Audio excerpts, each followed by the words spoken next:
So, Amanda, I remember the news when David Tweed died. It was up on the Belfast Telegraph and we took it from the Sunday World, and I would have known a bit about the case. But it was straight away, it was amazing that even that it was reported without his history, because although he was a free man at the time of his death, there was no way he was a guy without a stain on his character. But of course, people don't want to always feel like that about people that are heroes. And Davy Tweed was twice a hero, really, wasn't he, in sporting terms and political terms? Well, yeah, he was, but it's that whole attitude as well of not speaking ill of the dead. Like most people, even somebody who isn't elevated like he was, will have any marks against their character wiped when they die. It's like it never happened, so we can sit all, round their coffin and drink tea and talk nicely about them. Yeah. But of course, like David Tweed was, what he was probably obvious at that stage. And, if I think you've spoken about before how we know for a fact that he sexually abused 8 girls at the very least. And people really weren't under any illusions about him, I think, at the time of his death. And even to get those political tributes, it must have been a blow, really. It was, but it wasn't that I was thinking about it being a blow to me personally, as much as, yes, it did. I did feel aggrieved by some of the things that were being said, but my issue was for every other victim out there who has experienced abuse and who has either gone to court or not been able to go to court or not wanted to go to court for whatever reasons and maybe got a not guilty verdict. And there were these people who were saying, well, sure, he was found innocent in court. So, that somehow makes him innocent, and it was just, for other victims, every other victim out there, I just wasn't going to sit back and allow that to fly. No, and because you came forward, it didn't fly. So just to go back, Amanda, like Davy Tweed came into your life when you were 4 or 5, was it? Yeah, well, between 3 and 4, so yeah, quite young. Yeah, and obviously he wasn't your natural father. He became your stepfather, and your mother began a relationship after her marriage broke down. Do you remember your first impressions of Davy Tweed? I don't. Yeah, I don't remember them. My mum has said that we seemed to accept him because he would have, got down and engaged with us, and in play, my brother and I, and would have brought us sweets or whatever. So she says that we seemed to really like him. But I guess, it's children. If you're going to be on their level, then they're going to engage with you. Yeah, well, you don't question these things as children. Obviously, then your mother married him and they had children together. Mm-hmm. But the abuse started happening at a very young age from him. Yes, the sexual abuse, yes, it did happen from my first clear memories are from I was about 7 or 8. Yeah. There are other memories that are fragmented that are from before that time, but I can't piece them together, clearly. Yeah. And I couldn't piece them together clearly enough for the court case. So I went with that very earliest memory, which was in around 7 or 8. Yeah. And I mean, obviously, Davy Tweed, if people are paedophiles like he was, they're not normal people in the other areas of their life, are they? They have to be, there's something deeply wrong with them. But Davy Tweed was, also a controlling and violent man. Do you remember, do you have memories of that growing up as well? Of him being violent? Yes. Yeah, absolutely. Now, as much as he wouldn't have, in the very early stages anyway, wouldn't have beaten my mum in front of us, but we were very aware of it happening. We were all terrified of him. I remember being just absolutely terrified of him, and even from a very young age, trying to gauge what sort of mood he was in before I even settled into play or watching TV or even spoke in the morning. It just... So you had that kind of hyper-awareness of somebody that is so volatile, and that is what a lot of these guys... They do that on purpose, don't they? That is their way of controlling their environment. Yeah. you know. Is. Yeah, there'll be consequences if you don't behave in the way that I want you to behave. And of course, he was a monster of a man, wasn't he? He was 6 foot 6. 6'6", Yep. and obviously hugely fit, and you know, because he was a rugby star. Yeah. In another way. And what was his? Did he have that two personas in the house and outside? Oh, absolutely, yeah. And what was his persona kind of outside of the house? Outside of the house, he was very charismatic. He would have been quite funny, engaging. He would have been quite flirty with other women as well, quite subtly. Yeah. You know, he came across as a really lovely man, came across as a family man, you know, came across that he, you know, absolutely doted on his family. That's the way he put himself across externally. And his rugby career, was it he obviously played for Ireland 4 times, but he was also kind of a unique person in that in his rugby career, in the sense that he played at a late age, and also his background, like he was a very political man ultimately. So it was kind of uncommon, was it, for that the Irish career and then the political background?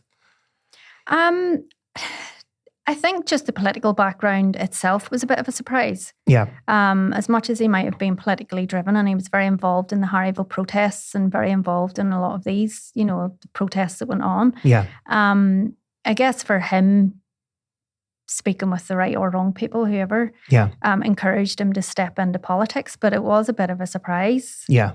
But also probably part of guys like him who are narcissistic and controlling. Well, yeah, this is what I keep saying, is those kinds of people like him will place themselves in these positions of power. Yeah. They'll find an easy route into a position where they demand automatic respect. And, you know, you see them with, you know, teachers or ministers, or, you know, him with his rugby and his politics. You know, I think they all kind of like to create this image of themselves as being pillars of society, you know, and great pillars of community, and great men that will fight and advocate for other people. Yeah, and of course we've seen this again and again. People seek positions of status, like where in sports or TV, we see a lot of it, and films, and that helps them mask what they really are, I think. And that was definitely true of David Tweed as well, wasn't it? It was, absolutely, yeah. So, you know, as his political career progressed, you know, how at that stage, when did you first speak to anybody about what had gone on in your childhood in terms of the abuse that you'd suffered? Well, the first time I had spoke about it, it was kind of forced out of me. Yeah. It was when my brother sat eye to eye with me, as you are now, and asked me the question directly. And what age were you then, Amanda? I was 29. 29. Yeah. And he'd asked that question obviously because it had come to a head in a legal sense, hadn't it? He'd faced charges in 2009, was it? Yeah. It was because of that court case that my brother was over and had asked me the question then. Yeah. So when did you first know about this first court case in 2009? I knew about that first court case. It would have been a couple of years before the court case actually happened, whenever contact was made. Yeah. In relation to the first person that came forward. Yeah. You know, and I think that's when the guilt started for me, and I was just trying to keep a lid on it because I was frightened of what he would do to my family. Yeah. And how, like, obviously people listen, of course, to tales of survivors of child sex abuse, and the survivor always speaks about guilt, and people can't understand that, because how could somebody, a child, feel guilty for what was the most horrific act that was done to them when they have no defence? Can you explain why that guilt came upon you? That guilt came upon me because I was, as my Nexus counsellor explained to me, it was because I was looking at it through the lens of an adult. Yeah. So I was reflecting back as that child who wanted to run and tell her mummy. She really did, you know, but she was also afraid of what would happen if she did tell her mummy, you know, given, you know, the way that he had said that. How had he, like, I mean, how had he, like, because that's deliberately implanted on you, isn't it, as a child? Like, how had he sort of forced your silence, I suppose? Because he had told me that if I told anybody that he would go to jail and that my mum would end up begging in the streets with my baby sister and that my brother and I would end up in homes, in children's homes. And, do you know, it was this image of seeing my mum begging in the streets with my baby sister that kept my silence. Yeah. I kept my silence to protect them. Yeah. You know, if it had been me going off to a home by myself, I because of what he had put me through, I have grown up with this whole attitude of I don't care what happens to me. Yeah. Do you know, I've been hurt enough. I don't care what happens to me. There's nobody can hurt me any more than I already have been. So it was always about protecting the rest of my family. Which he will have seen in you and known how to push that button that you're going to take over responsibility for the people around you, like, and these guys are, you know, master manipulators, really, aren't they? Oh, absolutely, yeah. And how, you know, you spoke about your mother there. So your mother had started a relationship with David Tweed. I think she was 24, was it? Something like that? Yeah, in and around that age, yeah, about 23, 24, yeah. And she'd gone through a marriage breakup at a difficult time in, you know, in societal terms. Like, what sort of life did she have with him? With Davy, my mum had, like, it was, when I reflect back on it now as an adult with understanding, she didn't have a life. No. You know, she was constantly at his beck and call, and, you know, the house had to be spotless and she had to have warm food on the table for him when he getting home from work. And, you know, even us as children, we were just set down what he wanted to eat. It didn't matter if we didn't like it or not, and we had to sit and eat it. Yeah. You know, and she would have stood and made his peace for him, ironed all his clothes, that, you know, everything was just in servitude to him, you know, her entire life. And anything that was out of place at all resulted in her getting physically assaulted for it. And she was, of course, brutally physically assaulted over the years. Yeah. You know, I mean, you know, beaten black and blue would not be a understatement, would it? It would be an understatement, beaten black and blue. I can remember one time she was beaten, her face was so bad, like you would hardly recognise her. Yeah. And while she was pregnant as well, was it? She's had through every single one of her pregnancies, she's been... Yeah. And of course then, like, the police, they had at some occasions come towards these domestic incidents, but nothing ever amounted out of that, did it?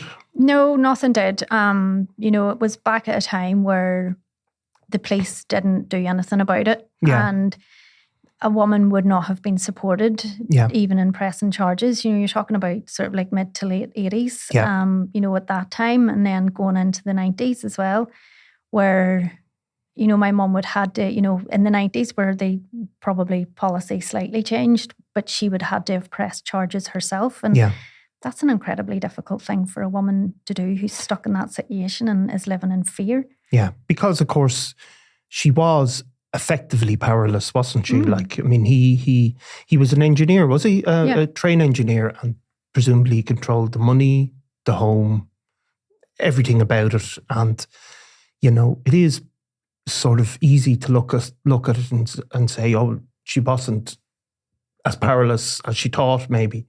But that's not how it feels, is it, when somebody is repeatedly traumatized? No, it's do you know what? It's even in the coercive control. Yeah. Do you know, so you are to a degree powerless because mentally you're just so broken down. Yeah. Like my mum did try and get jobs at times as well, and, you know, even go to tech and do courses, and she was laughed at and mocked and ridiculed, and, you know, to a point where she had to leave. You know, jobs. She wasn't allowed to work. She wasn't allowed a life outside of him. Yeah. You know, she was powerless. You know, she was 5'2". Yeah. And he was 6'6". You know, and a monster. Yeah. And would he switch between sort of? Would he have a good side and then a bad side, or was it all bad? Because a lot of people, they kind of reinforce.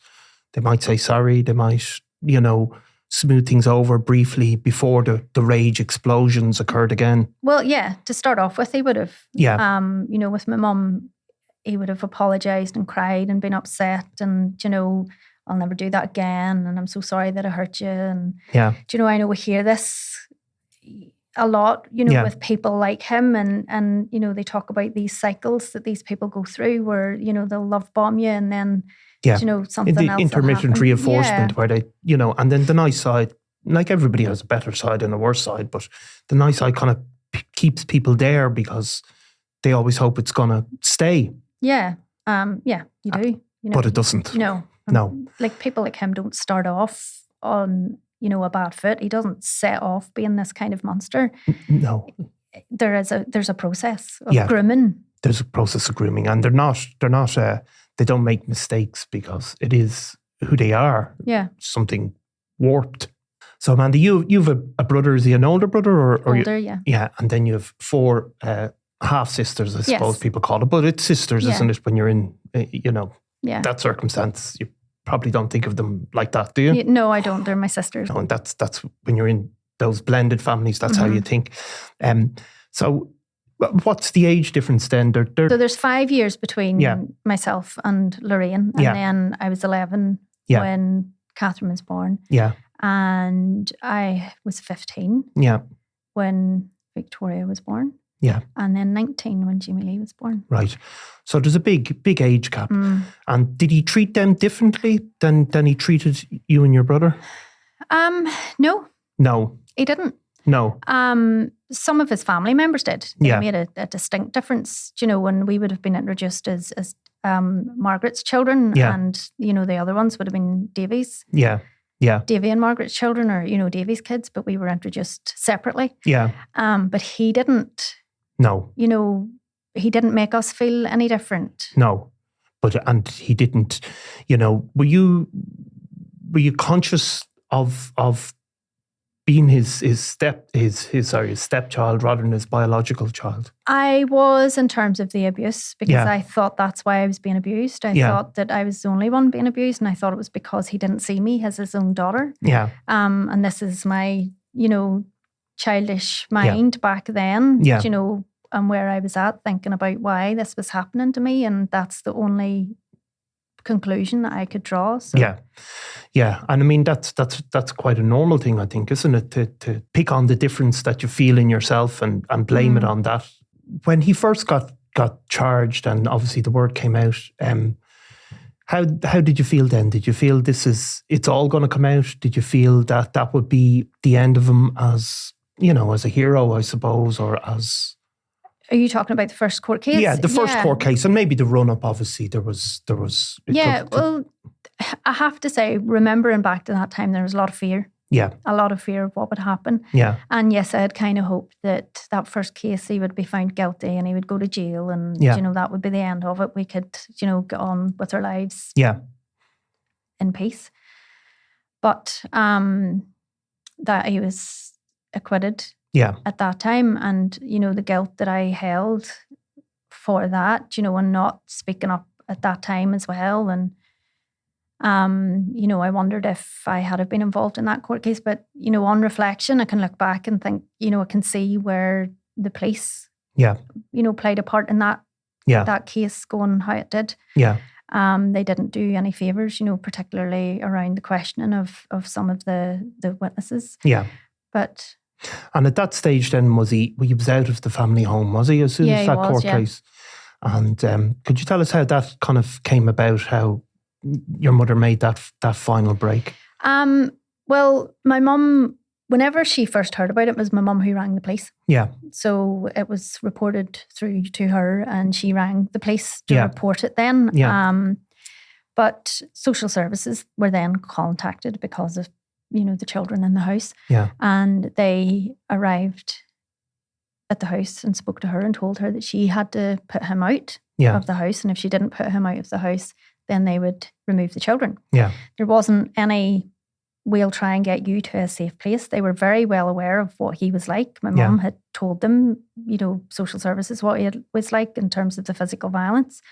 And, the police were also aware of it. So she was left with zero support, zero backup to tell this man who was very volatile to get out of his house. Yeah.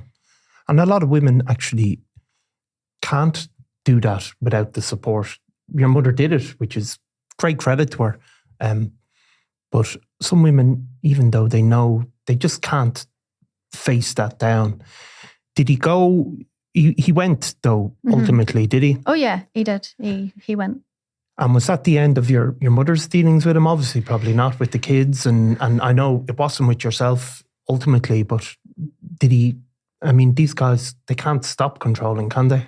Or no, trying to? No, he just, this is how we got to the title of the book, No Peace Until He's Dead. It was because during her divorce even as well, I just looked at her and I went, we're not going to get peace from him until he's dead. Yeah.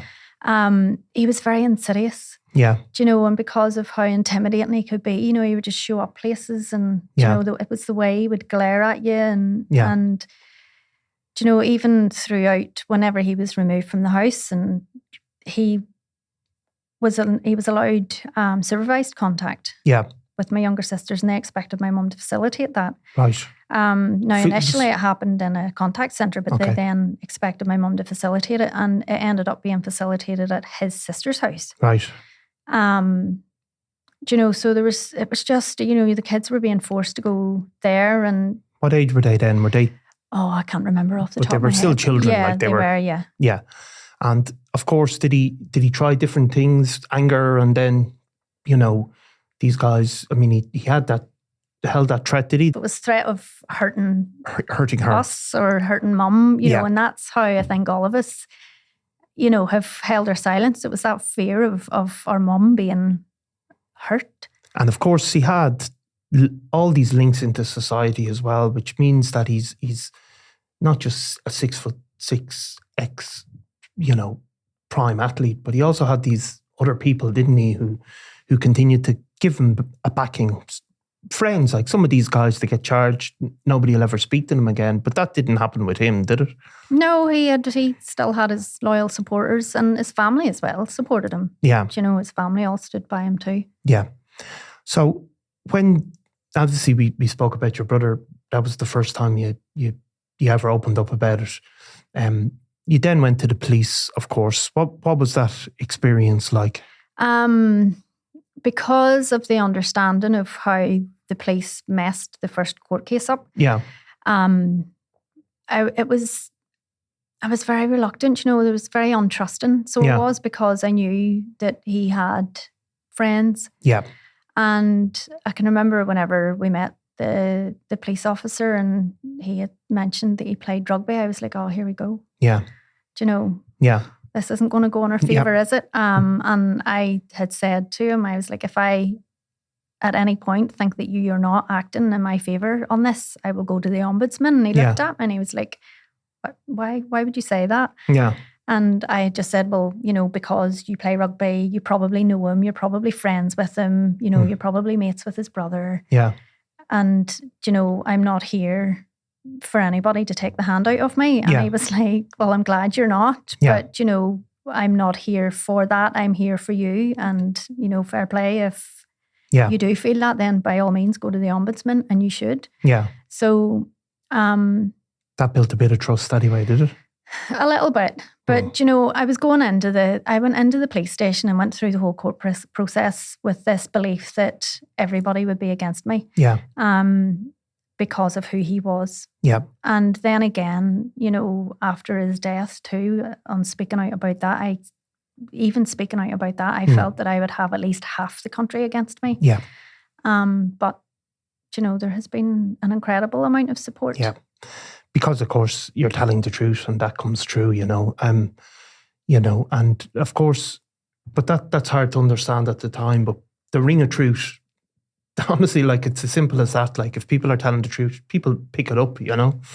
But you did have to, nonetheless, go through, was it 4 days on the stand or something like that? Yeah, well, for every day for the first full week. But it wasn't full days. Yeah. You know, it might have been an hour here or there, or, you know, I think I had a couple of half days. Yeah. And then it was like an hour here and there, because they were battling out about the press ban, and then there was the other issue of the bad character. Yeah. So yeah, but every day it was just complete nerve-wracking. It was terrible. Yeah, now I obviously wasn't there at the court case, but I can tell you, and I didn't even read many of the court reports, but I can imagine what it was like. So people go up on the stand, and I've seen it in loads of court cases, and then the barristers, the defending barrister, and that's their job, they start picking. You said 1 o'clock, but in your statement it says 20 past 1 or whatever. Like, it is a brutal process, isn't it? Oh, it was awful. I felt like I was being interrogated. Yeah, which you were effectively. Well, yeah. But it was like,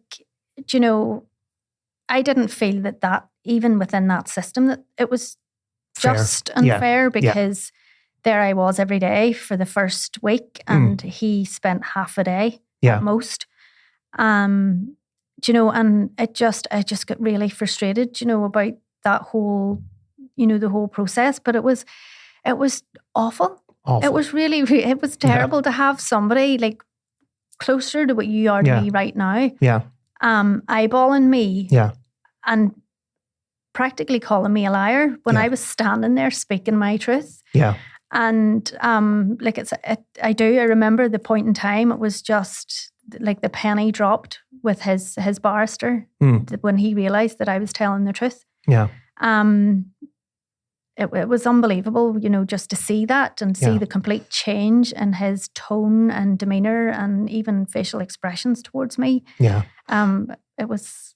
Yeah, I mean, it's brutal. It really is. And of course, people are being asked about memories and childhood memories that are traumatic childhood memories.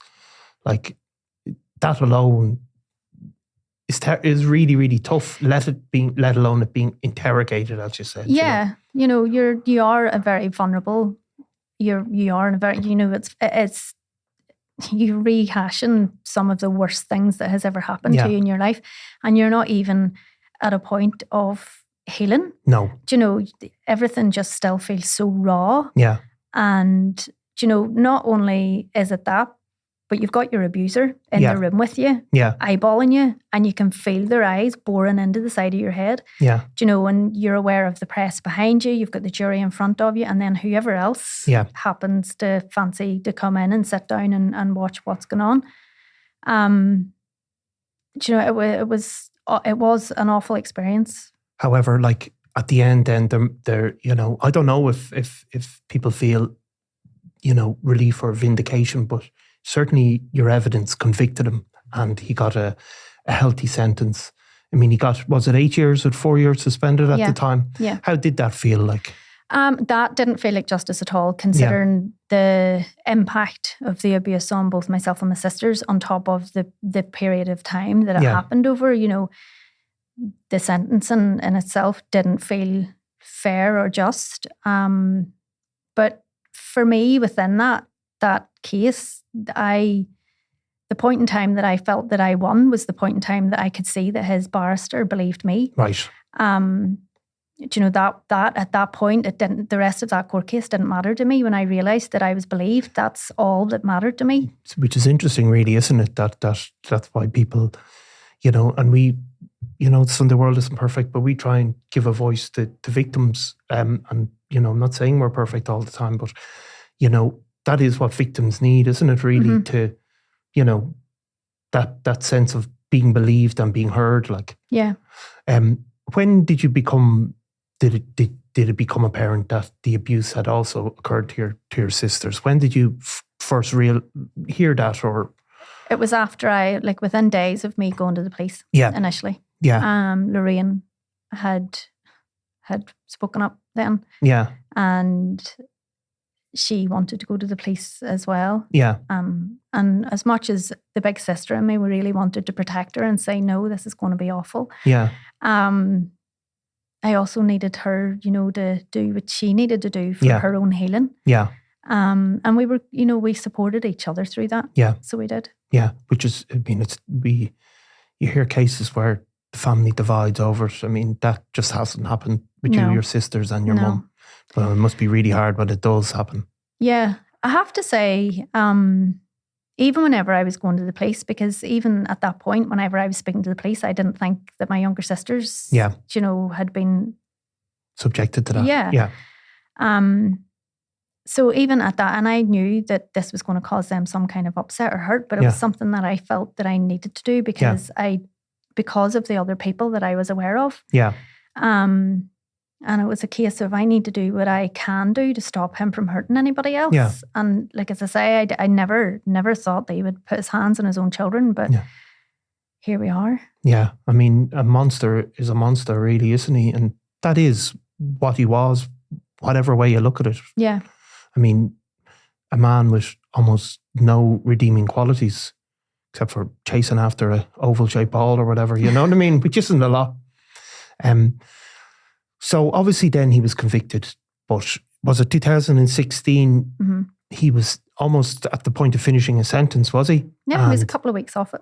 And the appeal came through. Mm-hmm. And I mean, what happened was, and probably in sort of layman's language, it was basically a legal technicality that some of the evidence about his character should, the appeal judges at least believed that shouldn't have been presented. And in the manner it was. And so he was found, the conviction was overturned. Never at any point were the facts of the case found to be incorrect, if you know what I mean. So they're very different things. You can sometimes, there's appeals and the judges can say that, the facts are wrong and it should be thrown out. But this is a kind of a technicality, I suppose. How did that impact you, like, at the time? Yeah. At the time, there were rumours going around that it was because there was extra evidence that would then prove that he was not guilty, but that was not the case. No. And it wasn't how the judge directed the jury on how to use the bad character reference, which his legal team brought in. Yeah. So yeah, it was a technicality that he got off on. I was shocked. Yeah. I wasn't aware that he had even put in an appeal. Yeah. I didn't know that appeal was being heard. I was confused as to why it was happening 4 years later. Yeah. Like 2 weeks off his release date. Yeah. Like, we were preparing for him to get out of jail. Yeah. So we were, but we were preparing for him to get out of jail with 4 years on licence. Yeah. Thinking that would give us some level of safety. Yeah. So when he was getting out of jail, as if this court case never happened, it was that fear then that he would send somebody after us. Yeah. Or come after us himself. Yeah. And did you see him again after he got out? I didn't, but the rest of them did. I lived in Belfast, so I wasn't there, but they lived in Ballymoney and they would have bumped into him at the supermarket or at the doctor's surgery, just in passing, whatever. Yeah, in a relatively small town. Yeah. And how was he with them when they came across him? Did he stay away? Did he speak? Oh, he didn't try to speak to them, no, but he would have, glared at them. He would have tried to intimidate them. And how was he treated in the community at that point? Was he treated as a... I can't answer that. I don't know because I wasn't there, but, I would have expected that for him to be walking around as large as life as he was, that, there would have been people there. He had his drinking buddies as well in town, so. And they stuck with him.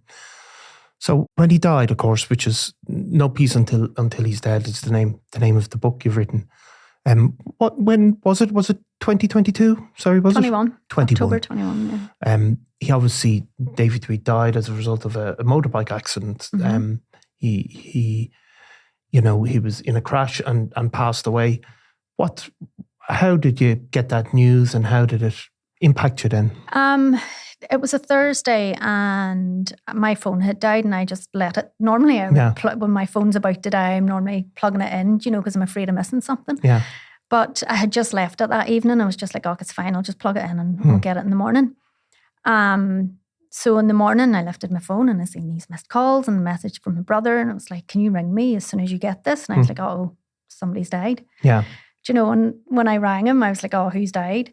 And did you think it could be? No, I didn't for a second. Yeah. I was joking with him, because my brother doesn't ring very often. No. We don't really speak to each other frequently, unless something has happened or either of us, usually whenever I need him to do something in the house for me. But it was just that whole, who's died, joking. Yeah. And he said, Davy. And I was like, Davy who? And he was like, David Tweed. And I went, are you sure? And he goes, yeah. And I went, no, but are you really sure? Is it absolutely him? And he was like, yeah, definitely. I've got it in good authority. And I was like, okay. And I just went, I'll believe it when I see it. And I was like, did the rest of them know? And he was like, yeah, I was speaking to them last night. So I rang them to see sort of like how they were about it, but I still wasn't prepared to believe it until I seen it in black and white. Yeah. And then whenever I seen it first break, I think it was Belfast Telegraph, broke it on social media. Yeah. Was the first that I had actually seen it in black and white. And that's whenever I shared, my version. Yeah. And then spoke to my sisters again because it's like, it is real. How do you feel now? And how did they feel like? Because he's still their father. Was there any of that conflicting or at that? Well, you see, I was aware. I was worried that they would try and hide any sadness through fear of it upsetting me, given that they knew, exactly what I had been through. And I just wasn't sure how they would feel, about it, in spite of knowing that he, by this stage, I knew that he had abused them as well. I still was in that headspace of, but that's their dad, and I don't know how they're going to feel about that. And I wanted to make sure that their feelings were honoured. Yeah. I wasn't out celebrating because he didn't, by the time he died, he just didn't matter to me. I had got to a point of indifference. Yeah. So there was no celebration for me. I didn't care. Yeah. I was just concerned about how they would feel about it. And I wanted to make sure that they were honouring their own feelings, regardless of how they thought I would feel. And of course, because that's one of the great confusing things when you have a father that, should trust absolutely unconditionally and implicitly, for somebody to be an abuser then, but it gives rise to contradictory feelings because he's still a father, and a father figure, of course, for you, I suppose. Obviously, Amanda, you've, like we spoke about all those years, like at this point, you can tell that you've gone through a whole, as well as the legal journey and the factual journey you've gone through a whole other journey, obviously on a psychological level, have you? Yeah, absolutely. Yeah. I mean, how could you, I know that's even harder to describe than when something happened or whatever, but what sort of realizations have you come to, and how has that been achieved, I suppose? A lot of counselling. Yeah. But I sort of like poured myself into like holistic therapies as well, because I found that to help too. Counselling was good. Yeah. But it was just tapping into the deeper issues. So, I got involved in like Reiki and reflexology and massage and things like that, because all of those things help with anxiety. And it was through some of those, and sort of like, I guess whenever you allow yourself to slow down in those situations, that you allow yourself to think about things maybe in a more clearer way. But I think one of the biggest realizations for me was that point in time that I realized that I should not be holding the guilt for everything that he has done on everybody else. Yeah. And that would have been the first time that I felt any anger or hate towards him for what he did. Yeah. I hated him for what he did to my family. Yeah. I hated him for how much he hurt my mum, for how much he hurt all my sisters and those other girls as well. But I never ever felt hate or anger for myself up until that point that I realised that, hang on a wee second, I was only a child. Yeah. And I think that came from my son. Yeah. And looking at him and thinking, I could never blame him for somebody else hurting him. So why would I blame myself? Yeah. At that age for the same thing? No, absolutely. And I mean, having kids, you do see, like, you can't even blame them for things they do themselves, let alone what's done to them, you battled with your mental health at very, very much at different times, stage did that really come upon you, like that struggle with mental health? I think I've always struggled with my mental health, battling the whole keeping it in. Yeah. And as well as that, presenting myself as a different kind of a person, because as much as he had his two different personas, so did I. Yeah. In the house, I was a little injured child. Yeah. Outside of the house, I was ballsy and assertive and, wouldn't have let anybody speak to me or look at me in the wrong way. Yeah. So I had this persona as well, and it was challenging keeping that up, and that impacted my mental health along the way too. But the guilt really impacted me. It was the guilt. I massively struggled with the whole guilt of other people being hurt. Yeah. And that thought that as a child, if I had have ran to my mum, that these other people wouldn't have been hurt. And, these are people that they were my sisters. Yeah. And there were other, there was another close family member as well. And, then there was these other people too. And it was like, if I had have spoken, they wouldn't have been hurt. Yeah. He wouldn't have been able to do that to them. Yeah. So it was the guilt of that really pulled me into a very, very dark place. Yeah. Because that's how it, that's he implanted that in you as well, didn't he? Like he knew to trigger that guilt reflex, I suppose. Yeah. And that's a horrible thing to do, even in itself. To do to a child, where you're putting all that stuff on a like, I know the abuse is the terror and the horror, but even putting that psychological trauma on a child is so wrong. I mean, has the writing of the book and all the interviews and people asking you questions, how has that been like? The writing of the book has been very cathartic. Yeah. To be able to take all the pain that I was holding on to and put it out in paper. Like, I actually did take a copy of it and burn it, not a printed copy, but one of my first drafts. I took it and burnt it. Yeah. And it was, for me, very, very cathartic. It was really good to get all of that out and just to burn it, to send it on its way. And speaking to other people, it's that, again, that sort of like big sister in me, that want to protect other people. That's something that was always in me, that little person. I was always speaking for the underdog. I was always advocating for everybody else. Yeah. And yes, he leaned in that, and that's what he used against me. Yeah. But that's where I'm at again. Yeah. I am back there, and I am that person that will continue to advocate for victims. Yeah. And people need, like, it's one thing to have an expert speak about childhood abuse or whatever, but to have a survivor, it hits differently. I'd say you've had lots of people, contact you on social media or whatever, and like it hits them, doesn't it? Yeah, I have had quite a few people who have messaged me personally. Yeah. Who have experienced similar, and they've just said that I've got so much out of your story, and some people are quite thankful for it. Other people have maybe asked for help because they don't know where to go or what they need to do. Because it's like within the book, what I hope is that people will recognize themselves in the various stages of that. But by the time they get to the book, I hope that they were able to see that there is a path through. Yeah. That and their path is their path to walk. I'm not here to tell anybody how they should or shouldn't heal or what they should or shouldn't do, but just to give somebody that bit of hope. So Amanda, like the book is out and it's doing well. And how are the family? Like your mum spoke to the Sunday World, of course, this weekend. And your sisters have been in the paper as well. How are they? Are they recovering? Are they feeling strong and supported? Yeah. Do you know what? We're all at different stages of our healing journey, but we all support each other. Yeah. Do you know, I have bad days and they'll swip in and keep me up. And, there's other days whenever, one of the rest of them will be struggling and the rest of us will swip in and try and hold them up.